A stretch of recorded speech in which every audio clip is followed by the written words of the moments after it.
The story of Ford tractors begins not on American soil but across the Atlantic. In 1907, Henry Ford, already a pioneer in the automobile industry, set his sights on a new challenge, building a tractor for the masses.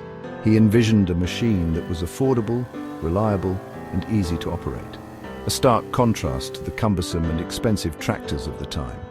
This vision gave birth to the Fordson, the first mass-produced tractor in 1917.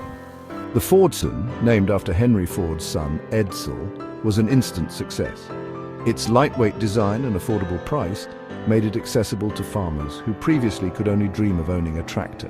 The Fordson's impact was immediate and profound, revolutionizing agriculture by significantly reducing labor costs and increasing productivity. Farmers could now cultivate larger areas of land in less time, leading to increased yields and profits. Despite the Fordson's success, Henry Ford was constantly seeking ways to improve his tractors. In the 1930s, Ford introduced the N-Series tractors, marking a significant leap forward in design and technology. The N-Series featured a more powerful engine, improved transmission, and a more comfortable operator platform.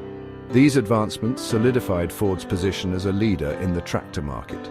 The pinnacle of this era was the Ford 8N, introduced in 1947. The 8N incorporated all the best features of its predecessors, including a powerful four-cylinder engine, a versatile three-point hitch system, and a sleek, modern design.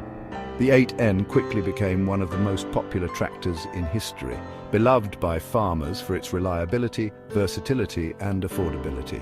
It remained in production for over a decade, cementing its legacy as an icon of American agriculture.